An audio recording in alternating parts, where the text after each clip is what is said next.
రాజును వచ్చేసి స్టేషన్కి తీసుకొస్తారనమాట. స్టేషన్కి తీసుకొచ్చి జైల్లోకి పెట్టామని తీసుకుపోతుంటే చిటికలేస్తాడు. చిటికలేసి ఆపుతాడు. ఆపితే ఇన్స్పెక్టర్ వాళ్ళందరూ ఆగుతారు. ఆగితే నేను కొంచెం బాలరాజుతో నా ఫ్రెండ్తో మాట్లాడాలి అంటే, నా సరే సార్ మాట్లాడండి అని చెప్పి అందరూ కాఫీ టీ తాగుదాం పదండి అని చెప్పి అందరిని తీసుకుని పోతాడు. తీసుకుని పోయినప్పుడు ఇంకా అంటాడనమాట, ఏంటి నువ్వు నా పెళ్ళి ఆపుతావా, ఏదో చెప్పావు నా పెళ్ళి ఆపుతాను, నన్ను ఏదో అత్తారింటికి పంపిస్తానని చెప్పి ఇప్పుడు జరిగిందేంటి, నువ్వు ఆపుతానని నా పెళ్ళి జరిగింది, అత్తారింటికి నువ్వు వెళ్తున్నావు, ఇప్పుడు 14 సంవత్సరాలు అత్తారింటికి వెళ్తున్నావు అని చెప్పి అట్లా ఎక్కిరిస్తుంటాడు అనమాట. నువ్వు జైలుకి వెళ్తున్నావు, నీ వైఫ్కి నీ కూతురికి ఎవరు దిక్కు, వాళ్ళిద్దరిని ఒకేసారి చంపి ఒకే చితి మీద చేరుస్తా అనేటప్పటికీ ఇంకా కోపం వచ్చేస్తుంది బాలరాజుకి. నీకెంత ధైర్యం ఉంటే నా పిల్లని చంపుతానంటావు, వాళ్ళకి ఏవైనా కూడా జైలు నుంచి వచ్చి మరీ నేను నరికి చంపేస్తా అంటాడు. అనేటప్పటికీ ఇంకా అసలు ఏమనాలి ఏం చేయాలి అర్థం కాదు. అర్థం కాపేటప్పటికీ ఇంకా చెప్తాడు ఇన్స్పెక్టర్కి వచ్చేసి, ఏం చెప్తాడంటే, మీరు సెంట్రల్ జైలు తీసుకెళ్ళటం కాదు, తీసుకెళ్ళి ఎన్కౌంటర్ చేశానని చెప్తాడు. చెప్తే సరే అని చెప్పి ఆ మాట వింటాడు.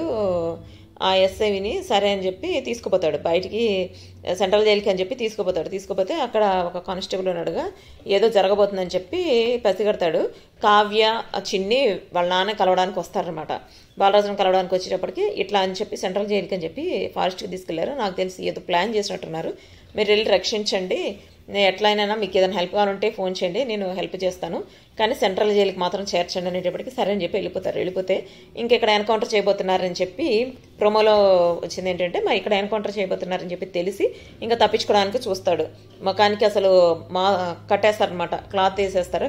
క్లాత్ వేసేసి చేతులు కట్టేసి ఎన్కౌంటర్ చేయబోతుంటే అక్కడి నుంచి తప్పించుకుంటాడు. తప్పించుకొని వెళ్తుంటే ఇప్పుడు చిన్నికి వాళ్ళ అమ్మకు కూడా తెలిసింది కదా, సో కావ్య చిన్ని ఇద్దరు వెతకడానికి వెళ్తుంటారనమాట. వెతకడానికి వెళ్తుంటే అసలు ఇంకా భయం వేస్తూ ఉంటుంది. చిన్ని అని చెప్పి పిలుస్తుంటుంది కావ్య. ఏమో మా నాన్నని చంపేయబోతున్నారు, మా నాన్నని రక్షించుకోవాలని చెప్పి కావ్య చెయ్యి వదిలేసి వెళ్ళిపోతుంది అనమాట. వెళ్ళిపోతే చిన్ని ఎక్కడున్నావు అని చెప్పి పిలుస్తూ అక్కడ ఫారెస్ట్లో ఒక కొండ ఉంటుంది, దాని పక్కన లోయ ఉంటుంది, దాని నుంచి జారి లోయలో పడిపోబోతూ ఇంకా పట్టుకొని ఉంటుంది, కొసను పట్టుకొని ఉంటుంది. పట్టుకొని చిన్ని పెద్ద గరుస్తుంటే అమ్మ అని చెప్పి ఇటు వచ్చి చూసేటప్పటికి అక్కడ లోయలో పడిపోతుంటే, ఏంటమ్మా నువ్వు ఇక్కడికి ఎట్లా వచ్చు ఎట్లా అని చెప్పి పైకి లాగుదాం అని చెప్పి చేపట్టుకొని లాగబోతుంటే, తను ఏమో చిన్నపిల్ల కదా, సో వెయిట్ పట్టలేరుగా, సో లాగలేకపోతూ అట్లా అమ్మ అని చెప్పి అరుస్తుంటే అక్కడ తప్పించుకుంటాడు బాలరాజు. అంటే వాళ్ళ ఎన్కౌంటర్ తప్పించుకొని ఫారెస్ట్లోకి వెళ్తుంటే ఇక్కడ వీళ్ళ శబ్దాలు వినిపించి అదేంటి ఇక్కడ ఏంటి చిన్ని వాళ్ళ శబ్దం వినిపిస్తుంది అని చెప్పి చూసేటప్పటికి అక్కడ లోపల కావ్య పడిపోతూ ఉంటుంది, చిన్ని ఏమో రక్షిస్తూ ఉంటుంది. ఇంకా వస్తాడు, వచ్చి ఏంటి మీరు ఇక్కడ ఉన్నారేంటి అని చెప్పి పైకి లాగుతాడు. ఇద్దరు కలిసి చిన్ని బాలరాజు ఇద్దరు కలిసి కావ్యాన్ని పైకి లాగుతారు.